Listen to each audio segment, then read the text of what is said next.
kuuntelemaan podcastini Elämää tämän päivän jälkeen 5. jaksoa, johon olen yhdistänyt blogini osat leikkauspäivä, ilta ja yö sekä uusi aamu. Nukuin yllättävän hyvin koko yön ja heräsin vasta hetki ennen kuin yöhoitaja tuli herättämään minua ja antoi Preop-juoman. Tämä juoma maistui jotenkin erittäin hyvältä 2 vuorokauden paaston jälkeen. Kieltämättä oli hieman omituinen olo koko tilanteesta, mutta ihmettelin, kun ei ollut minkäänlaista pelkoa. Tiesin kuitenkin, että joka tapauksessa nukun parhaita unia siinä aikana, kun lääkärit ovat antamassa itsestään parhaan mahdollisen. Ennen kello 8 olin jo valmiina, avopaita päällä ja odottamassa kuljetusta leikkaussaliin. Mukava henkilö sisäisestä kuljetuksesta jutteli minulle koko matkan ja se tuntui siinä tilanteessa todella ammattimaiselta ja hyvältä. Katossa olevalta taululta luin, että olimme saapuneet leikkausosastolle. Kuljettaja toivoi minulle kaikkea hyvää, enkä ehtinyt sekuntiakaan odottaa, kun sairaanhoitaja tuli hakemaan minua. Kerkesin hetkeksi ajatella, että leikkauspöytä vaikutti tosi pieneltä. Minulle laitettiin saman tien sähkölämmitteiset polvin saakka ulottuvat tossut, lämmitetty peitto ja nukahtin jo melkein ennen nukutusta. Vastasin parin kysymykseen ja samalla minulle kerrottiin, mitä varten kaikki letkut ja lätkät ja johtot kytketään. Kello 08.09 anestesialääkäri sanoi, että nyt tulee nukutuslääke ja seuraavan kerran avasin silmät herämössä kello 12.45, kun joku jutteli minulle. Katsoin kelloa ja ajattelin, että tämä onkin jo ohi. Koko keho oli puoliunessa ja ilmeisesti aika vahvassa puututuksessa, mutta yritin kuitenkin saada selville, mitä tunnen. En tuntenut mitään, koska nukahtin saman tien uudestaan. Leikkausta edeltävän kuukauden elin tietossa, että mahdollisesti minulle tulee väliaikaisesti avanne, joka sitten noin puolen vuoden sisällä toisessa leikkauksessa poistetaan. Koko kuukausi meni mielen totuttelemiseen ja tosiasian hyväksymiseen. Ajattelin kaikki tuskastuttavat ajatukset loppun saakka ja kun pääsin siihen vaiheeseen, että pystyin koko aiheesta ilman mitään ylimääräisiä paineita ajattelemaan ja keskustelemaan, vasta siinä vaiheessa totesin, että olen valmis, kun ei muutakaan voi. Olin käynyt avannehoitajan vastaanotolla. Minulla oli kotona iso nippu esitteitä ja kaiken maailman materiaaleja tutustumiseksi. Luin netistä muutaman rohkaisevan artikkelin, miten ihmiset ovat jatkaneet elämää ja miten jokapäiväisestä arjesta selvitään ja nautitaan elämästä niin kuin aikaisemmin. Ennen leikkausta tapasin myös leikkavan kirurgin. Ja pari päivää ennen leikkausta hän sanoi minulle, että vasta leikkauksessa selviää, pystyvätkö he suorittamaan toimenpiteen niin, että avannetta ei tarvita lainkaan.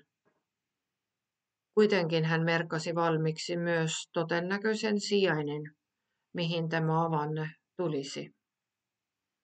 Leikkauksen jälkeen herämössä yritin kokeilla kädellä tätä merkattua aluetta, mutta en oikeastaan saanut puoliunessa mitään selvää ja nukahtin uudestaan.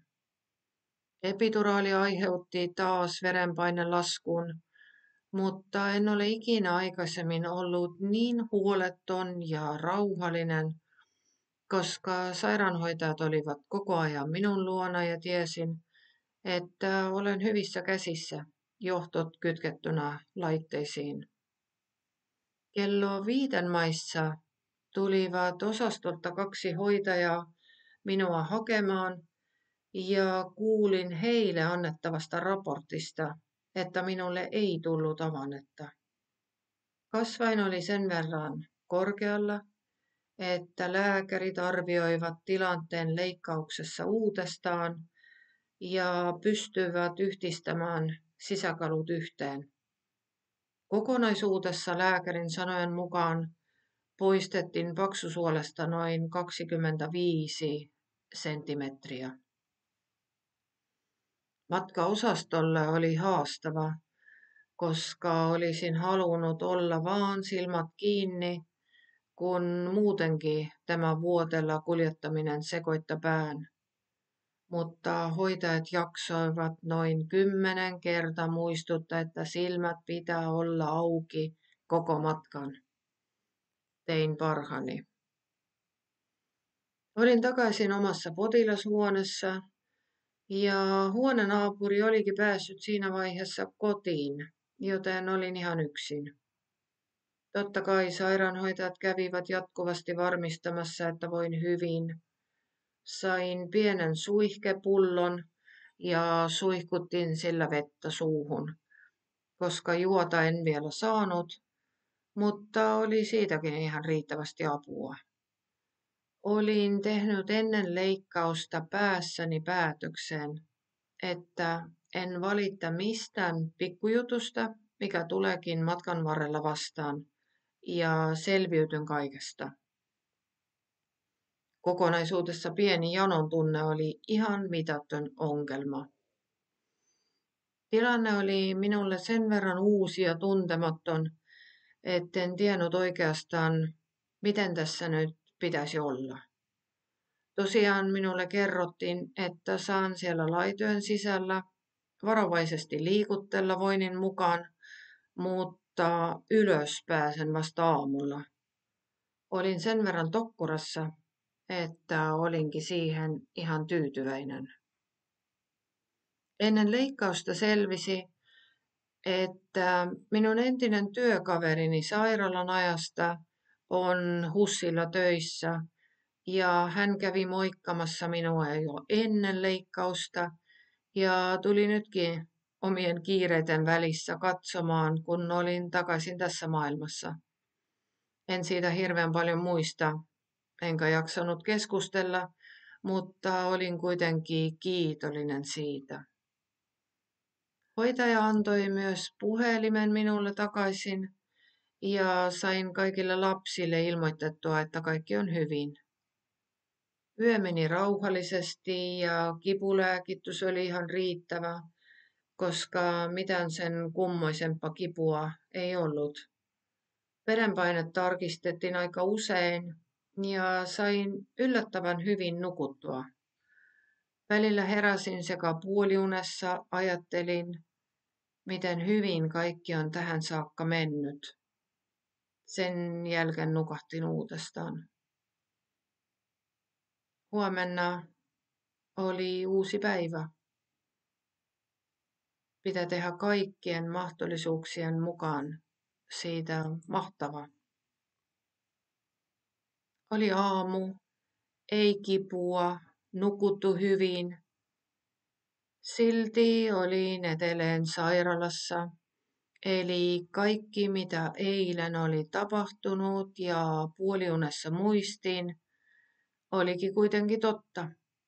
Olin ollut eilen monta tuntia isossa leikkauksessa ja nyt pitäisi pikkuhiljaa toipua siitä takaisin normaalielämään.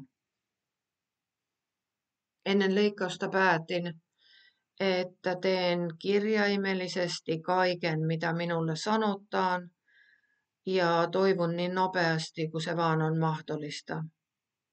Sain luvan juota vettä, pieni kulaus kerrallaan, ja se tuntui aivan järjettömän hyvältä. Aamu olikin vähän erilainen, koska muuten olen tottunut aamuisin vaan nousemaan, menemään suihkuun, keittämään aamukahvit. Jokainen rutiini on vuosien varrella kiinnittynyt ja vaikka välillä en ole kotona, niin silti olen omatoiminen ja teen asioita juuri niin kuin haluan. Nyt yhtäkkiä minun pitikin odottaa, että joku tulee ja kertoo, miten ja mitä minun pitää tehdä. Toistan vielä kerran, että henkilökunta oli aivan huippu ja ei mennyt paljon aikaa, kun sain fysioterapeutin ja sairaanhoitajan kanssa nousta seisomaan ja pikkasen kävellä. Matalan verenpaineen takia vielä kuitenkin itsenäisesti liikkumiseen lupa ei ollut. No ei ollut tarkoitustakaan, koska kaatumisen vaara oli verenpaineesta johtuvasta huimauksesta sen verran suuri.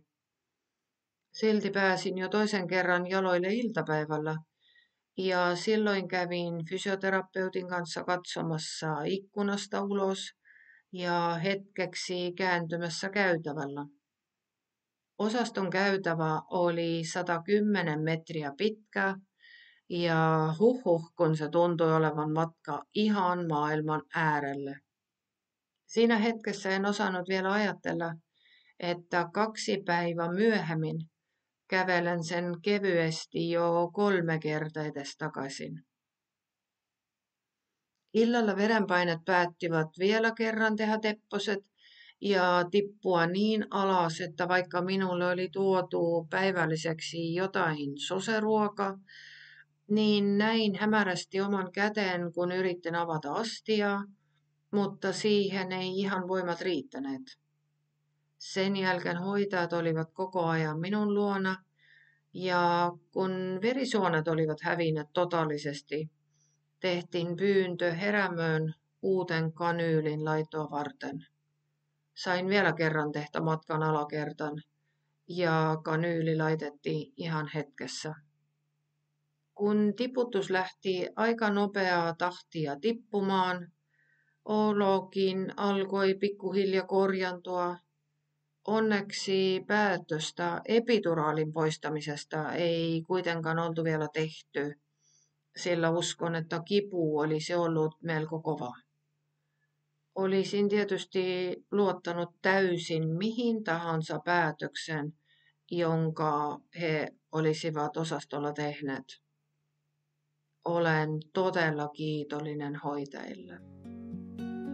Kiitos kun kuuntelit ja tervetuloa kuuntelemaan seuraava jakso.